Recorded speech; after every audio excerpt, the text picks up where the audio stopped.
Is Saudi Arabia's relationship with China undermining U.S. influence? Days after hosting U.S. Secretary of State Antony Blinken, the kingdom hosted the largest Chinese Arab business gathering in Riyadh. The U.S. appears to be losing ground in the region, but is Saudi Arabia abandoning Washington or just diversifying its portfolio? I'm Andrea Sankey, and today's Newsmaker is U.S.-Saudi relations.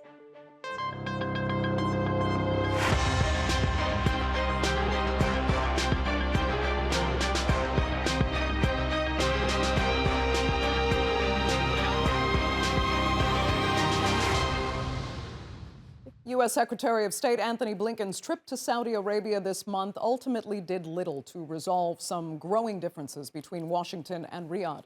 The kingdom's recent decision to cut oil production has angered many in the Biden administration, and now it seems Saudi is looking to lessen its dependence on the U.S. as a key strategic ally. More and more, Saudi is engaging Moscow and Beijing, showing their doubts about the long-term U.S. commitment to the Persian Gulf security. But the U.S. and Saudi do still have common ground. They're working to settle conflicts in Yemen and Sudan. So what is the future of U.S.-Saudi relations? Let's take a look. U.S. Secretary of State Antony Blinken's visit to Saudi Arabia came with a number of stated agenda items: the conflict in Sudan, the Yemen war, Iran, and Arab-Israeli normalization. But its real purpose was to fix the U.S.'s relationship with Riyadh and thus counter growing Chinese influence in the region. In March, China made a diplomatic breakthrough, brokering a peace deal between longtime foes Iran and Saudi Arabia. Leaders in the US reacted with cautious optimism. While Washington was pleased with the cooling effect of the rapprochement, it was irked that it wasn't the chosen mediator. The reopening of the Iranian embassy in Riyadh after 7 years coincided with Blinken's visit. The cooperation between the two countries enter in the new era. But the US is still an invaluable security partner for the Saudis. Despite resistance from Congress, Biden has approved billions of dollars worth of defense arms sales to the kingdom. And Blinken reiterated the importance of their partnership in the fight against Daesh, solving regional conflicts and avoiding further ones. He reaffirmed the US's commitment at a Gulf Cooperation Council meeting.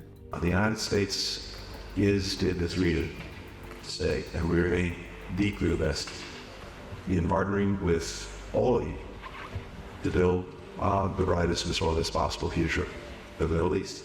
And indeed, with GCC at the core of our vision for a Middle East that is more stable, more secure, more prosperous, more integrated.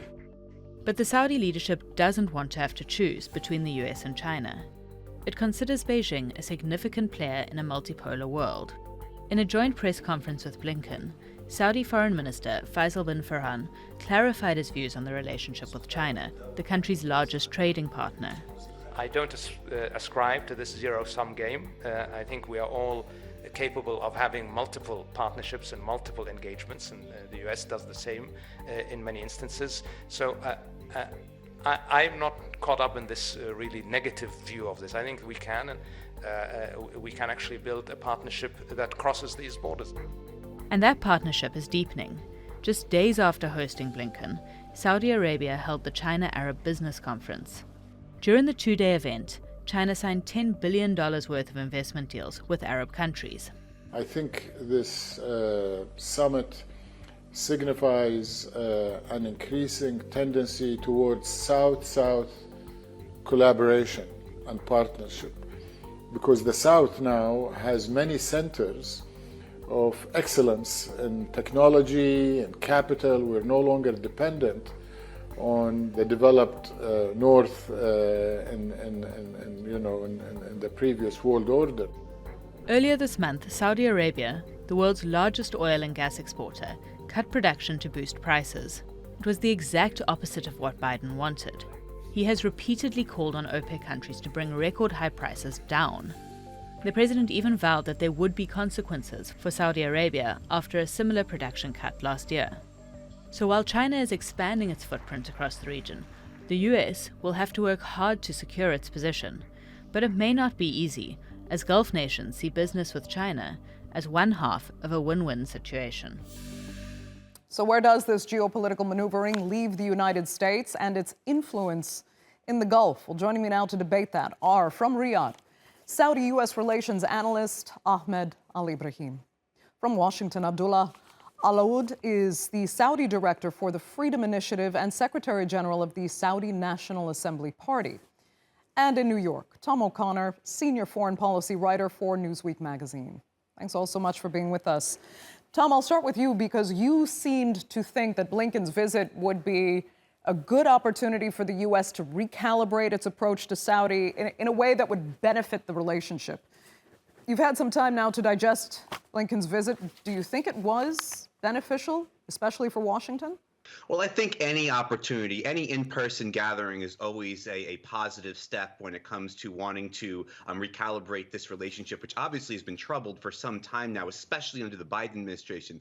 That being said, there seems to be a lingering mismatch here of expectations and priorities in this relationship. And the problem is that the U.S. still seems to think it can exert the same kind of exclusive influence on the kingdom that it couldn't. And this relationship obviously goes back since World War II. This is a region where the U.S. has devoted exorbitant amount of resources this century alone. So there is that expectation. The problem is that it seems that we're past the point where Saudi Arabia was just trying to hedge its bets with other countries to try to goad the U.S. into coming closer into the region, investing more. I think Saudi Arabia still very much wants that close U.S. relationship, but its strategic shift towards diversification seems to be something that's here to stay right now. And it's up to the U.S. right now to sort of be able to absorb that and factor that into its strategy going forward in this bilateral relationship. And where does that leave the other global powers in the equation? I mean, mainly China.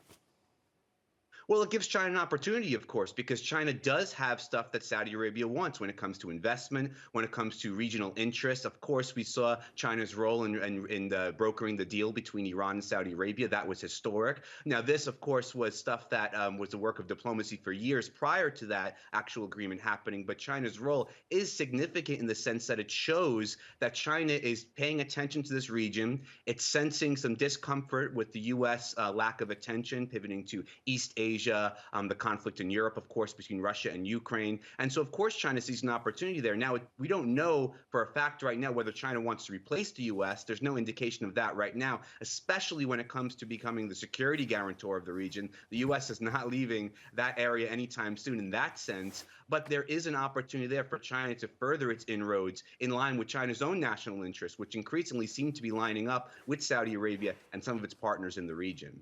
Okay. Ahmed, let me turn to you, because as Tom was saying, there's that, the U.S. has kind of that expectation that there's this, leaning toward the U.S.-Saudi relationship as kind of the pillar of Saudi Arabia's position in the world and that relationship. But I mean, Saudi has made it very clear. They've said, we will not be lectured to. We will not bow to any pressure. So has Saudi's position changed in that sense? Are they a much stronger lead now than they were in the past? Well, definitely Saudi Arabia has so much common with the United States rather than difference.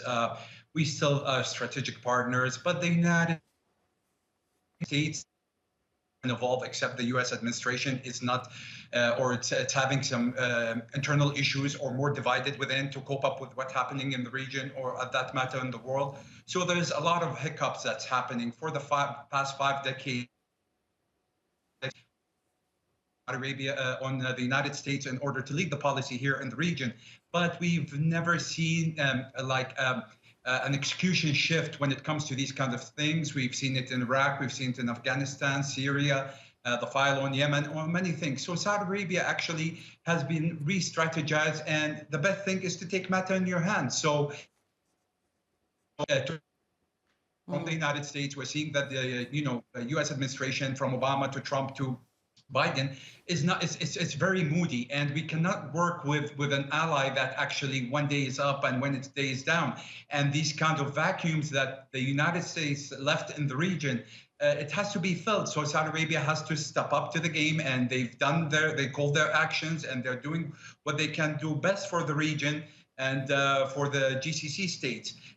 The way that the language of the United States basically dictating things on Saudi Arabia, it's never happened and it will never happen. Saudi Arabia now is actually negotiating more what's for you in it and what's for me in it. And this is what's happening. I'm going to keep my friendship. I'm going to keep my allies with you. But they need to understand what takes Mohammed bin Salman in order to get him as a real partner, because this administration, we can see very clearly in the past 2 months, we have the director of the CIA was in Saudi Arabia. We have Jake Sullivan was here, and Antony Blinken. So this file has been handed away from Joe Biden to these people in order to manage this relationship, because obviously Joe Biden does not really resonate well with the leadership of Saudi Arabia or with the Saudi people because of the whole campaign, that he said, the rubbish he said on the media, he's going to make us a pariah. This is actually go personal to the people. So it's not about even the rulers of the United States anymore. It's about the GCC population, whether they do have the confidence in the U.S. administration. And this confidence has been gone away. Even the Western media does not resonate anymore, or doesn't tick people like it used to be, because we know it's all, I would say, untruthful news. If we do anything positive, they claim it washing. If we do anything positive in human rights, they escalate it to something else. So it will, damn if you do and damn if you don't. Okay. Tom, I mean, do you think MBS will get that? I mean, especially given the state of the Saudi-U.S. relationship being far more precarious than it ever was before.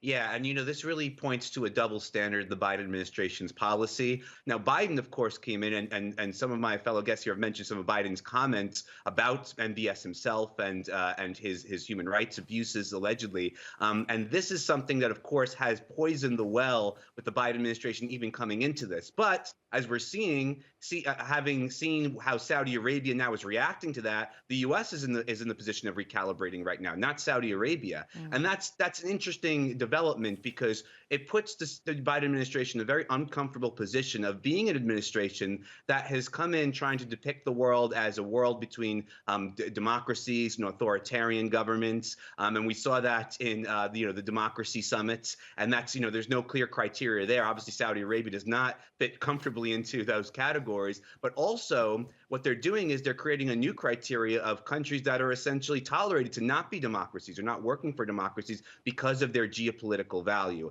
And that really gets to the heart of the transactional nature of these relationships. And that's really what we're seeing play out right now. How much will the Biden administration tolerate? How far can Saudi Arabia go, not just when it comes to human rights, but in working with stated adversaries of the United States? And the U.S. is really on the back foot here, trying to figure out what that looks like moving forward. Quickly, Tom, many Americans would have said that the U.S., lessening its dependence on Saudi oil and easing off its strategic partnership with Saudi was a good thing.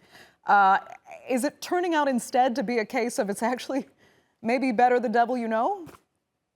Well, I mean, of course, there is this long-term trying to shift to try to wean away from Middle Eastern oil dependence. The U.S. is moving in this direction, but the problem is the world still runs on oil. That's just a fact, and it might not even be the U.S., but its partners, its allies across the globe, its adversaries across the globe. I mean, oil is still a artery, and whether it's the Strait of Hormuz or various pipelines in the region, Saudi Arabia is a major player in this. Saudi Arabia itself is diversifying its economy to not just be an oil-based economy, but this still gives it such leverage when it comes to international relationships, not just with the U.S., but with China, with Russia, with BRICS, with the Shanghai Cooperation Organization. These are alternative frameworks to the U.S.-led financial institution, U.S. trade institutions that exist that are being set up right now, and it's partially because of the U.S. policies that have angered some not only adversaries, but partners across the globe and in the Middle East specifically. Right. Ahmed, part of the Vision 2030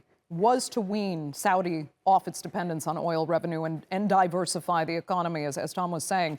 I mean, is it working? And, well, does it even need to work fully at this point, given that the world is still so heavily dependent on Saudi oil? Definitely, Saudi Arabia is leading the world in actually basically shifting away from oil. We want to make the oil is actually an extra income for the country and less depend. And we create about the environment. And Saudi Arabia actually did the initiative of the Green Initiative that is going to build 1 trillion tree in Saudi Arabia and the North African regions and the whole Arab region. So Saudi is leading, is not following anymore. The question is the world following the Saudi Arabia initiative? We have 20 to 25 major law actually coming out every day, which is contribute to human rights, to the work environment, to attract investment. And numbers cannot lie. Whether a company, they do care about human rights. Saudi Arabia is sticking one of the top 5 countries in the G20. I don't see any issue with Saudi Arabia in the human rights file, because we do understand that whenever you have a Western media comes and actually talk about Saudi Arabia and the human rights, it's basically a tool.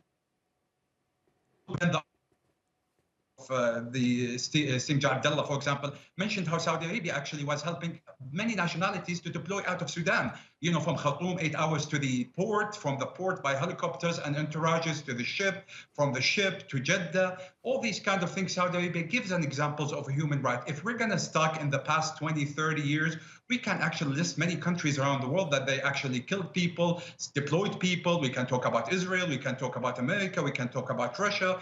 So the motive for Saudi Arabia is not actually hiding and go between the sweeps and try to basically get their agenda. The agenda is we have a Vision 2030, we have NEOM, we have Qiddiya, we have Giga projects.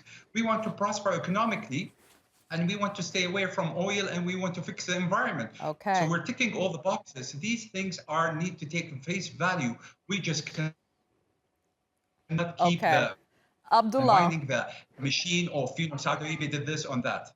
So Saudi is moving forward, Abdullah, not just economically, but on the human rights front as well. Do you accept that? Not at all. It's just funny.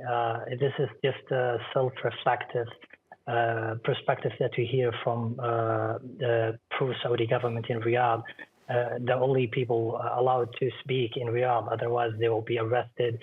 So that's just one point. I think the other point that we should mention here is about the Vision 2030. You know, when the Vision 2030 was introduced, everybody was on board, including me. And at that time in 2016, I, asked the government to, also promise political reforms and to add political participation into the mix, and also to be more transparent. Well, what we have seen from Mohammed bin Salman so far is a failure in every front. And I'll give you a quick example. In 2016, and I'm not making this up, just see what he said in 2016 on Saudi national TV. He said, in 2020, we're going to be completely independent from oil. Now we are 2023. We are more dependent on oil than ever. So this is just one example to show you like the big picture. It's the whole idea of Vision 2030 is basically to not be addicted to oil. Now we are more addicted even to oil, controlling the oil market, trying to even manipulate politically and use it for political purposes. This is like the typical Saudi Arabia since the introduction of oil in the 1930s. Okay. Tom, let me come back to you, because on the oil question, I mean, how much of a snub is it for Saudi to have cut production and, drive the cost of living higher for so many Americans? Biden promised consequences months and months ago, and nothing has come of that. I mean, what can he actually do at this point? I mean, will there be consequences? And as well, as far as the human rights question is concerned, I mean, does the U.S. even stand on any moral high ground in order to do anything about any human rights situation in Saudi or elsewhere? Well, it's tough to say because the primary tool of U.S. statecraft when it comes to try to coerce foreign powers to listen to us are sanctions. And we've leveraged sanctions across the Middle East, across the world, and we've not gotten the results. In fact, as I was saying before, what we've seen happen is quite the opposite. We've seen the fostering of this alternative sort of architecture of finances and trade with that institutions such as BRICS and to some degree the SCO, but also just countries bilaterally and multilaterally trading in national currencies increasing in that sense. So does the U.S. really want to further punish Saudi Arabia, cut it off from U.S. markets? I mean, it seems tough to say. So when it comes to what's available for the U.S. to do, it's difficult because their toolbox is limited. It's going to take a level of finesse and creativity in diplomacy that the U.S. is frankly not well suited for, or hasn't been well suited for so far, especially this century in the post-Cold War era. Now that could change, of course. The U.S. can recalibrate. Now, when it comes to actually Saudi Arabia and its society right now, because there's been a lot of conversation about oil and diversification, I think it's important to remember that even if the diversification of Saudi Arabia's economy does work, that doesn't mean oil's going anywhere. That just means that it's not going to be their primary or their sole source of income. Oil will always be a capital generator for Saudi Arabia's economy, a major one, and also a tool of statecraft for Saudi Arabia itself, because geopolitically, oil is very convenient to have. So I think that's very important. And when it comes to the vision that Mohammed bin Salman has laid out, I think it's important to look at really what's happening right now. There are deep transformations in Saudi Arabian society. There is an opening up going on. I think a lot of this is in terms of changing that old picture of Saudi Arabia as this very traditionalist, heavily Islamist kingdom, to something that's more secular, more of a Saudi identity, not just rooted in its religion in Mecca and Medina, which of course still are primary and very important symbols. But, that doesn't mean, the last thing I want to say is that doesn't mean that it will transform into this Western-style democracy that the U.S. wants to see, or perhaps other Western countries. It's going to be just Saudi Arabia. Ahmed, very quickly, just 1 minute left. Saudi has said that it believes the world is moving towards South-South cooperation. Do you think the world's geopolitical center of gravity is actually moving south, and that Saudis looking towards these other powers is the best strategy forward? I'll just want to mention one thing quickly regarding the people that Abdullah mentioned. Abdullah, you don't take these the biggest preacher of the freedom of press in the United States, and they block Donald Trump accounts. So Ahmed, we're actually losing your kind of things. And Saudi Arabia, regarding the vision, maybe you don't remember, but we went through Ahmed, we're having a lot of problems with your connection. Okay, so basically Saudi Arabia is putting everything that they can do in order to basically stabilize the whole world when it comes to economic. This is the trend about Saudi Arabia. And Saudi is basically moving in the right direction. They are trying to piece everything together with all the powers. And they are not siding with everybody. We are with South Korea, we are with Japan and China, and this is going to continue. America is a great ally, but taking things out of context. Okay. And Saudi Arabia is doing this is the issue with people who never been updated until today. Ahmed, that will have to be the final word. Very unfortunately, we're out of time for this edition of the Newsmakers. I'd like to thank all three of my panelists so much for being with us, and our viewers, of course, for joining us as well. Remember, you can follow us on Twitter, and do be sure to subscribe to our YouTube channel. I'm Andrea Sankey. We'll see you next time.